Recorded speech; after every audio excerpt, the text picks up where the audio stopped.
Hola, molt bon dia a totes i tots. En primer lloc, ens agradaria agrair-vos el que heu trobat aquest espai per a poder connectar amb nosaltres i per a poder connectar en tot el col·lectiu de Florida, de Florida Grup Educatiu, que ara mateix esteu ahí darrere. Per tal de celebrar aquest 8 de març, des de Florida, en aquest Dia Internacional de la Dona, volem compartir amb vosaltres unes paraules. Tots sabeu que ja fa un any que estem immersos en una pandèmia a nivell global i que això no ho haurem pogut imaginar ni en el millor guió cinematogràfic i ja fa pràcticament un any. Com tot cataclisme en la història de la humanitat, impulsa també canvis increïblement positius. Hem hagut d'avançar en el terreny de la solidaritat i de la cooperació en tots els àmbits, en el desenvolupament científic i tecnològic. Què dir de les metodologies per a l'ensenyament, les formes de treballar i crear riquesa i benestar usant les noves tecnologies, a les quals ara estem tan habituats, en la consideració del que és públic, de la importància de la salut i la cura dels que estimem i també de l'autocura de cadascun de nosaltres. Però els avanços no han estat gratuïts. Els preus han estat la mort, la malaltia, la incertesa, la tristesa, el desànim, la por, la pèrdua d'éssers estimats, el creixement de l'enfrontament, la desinformació, la manipulació, el desacord, l'egoisme, les taxes d'atur, el tancament de negocis, etc.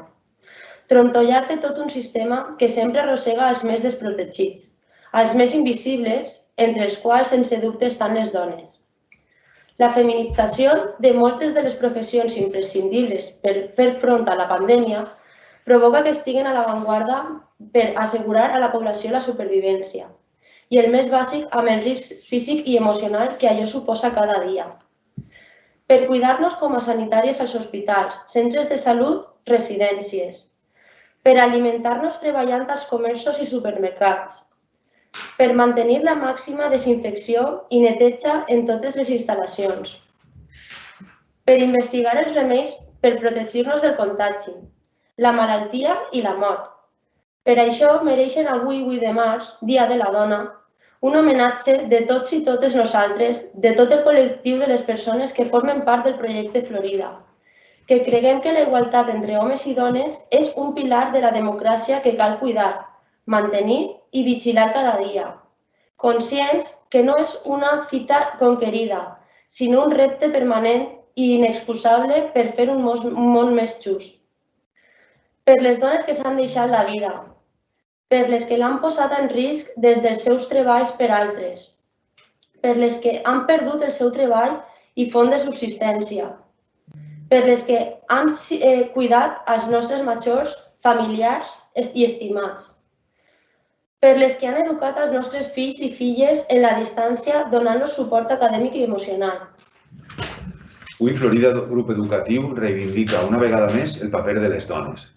Elles són part essencial del nostre projecte i cada dia ho demostren a la seva tasca d'aprenentatge, tasca docent, investigadora, reptadora, innovadora i de gestió. Elles són les persones que lideren moltes de les àrees de la nostra organització. Per això, Florida és feminista avui cada dia de l'any des que vam néixer ja fa més de 40 anys. Florida, com a institució educativa, es compromet a seguir treballant amb aquesta mirada. Hem de potenciar els nostres talents per aconseguir una societat més justa per a totes i tots. Això significa crear solucions intel·ligents que vagin més enllà del reconeixement de la disparitat de gènere i atenguen a les necessitats d'homes i dones en plena igualtat. Any rere any aconseguim superar nombrosos entrebancs, però queden molts espais per conquerir. En l'àmbit laboral, posar fi a les discriminacions salarials, impulsar que les organitzacions potencien la paritat als llocs de direcció, tal com fem a Florida. En l'àmbit jurídic, intensificar la lluita contra la violència masclista i l'assetjament. En l'àmbit social, refermar el compromís de la ciutadania per erradicar els masclismes. I en l'àmbit educatiu, treballar per acabar amb les desigualtats de gènere des de la infantesa i trencar amb la discriminació instaurada en aquesta societat des de fa segles. Companyes i companys, seguirem el nostre camí formant persones amb una altra forma de veure, entendre i relacionar-nos, per construir un món igual per a tota la humanitat. Sols així aconseguirem contribuir a la verdadera igualtat. Moltíssimes gràcies a totes i tots. Gràcies. Una abraçada.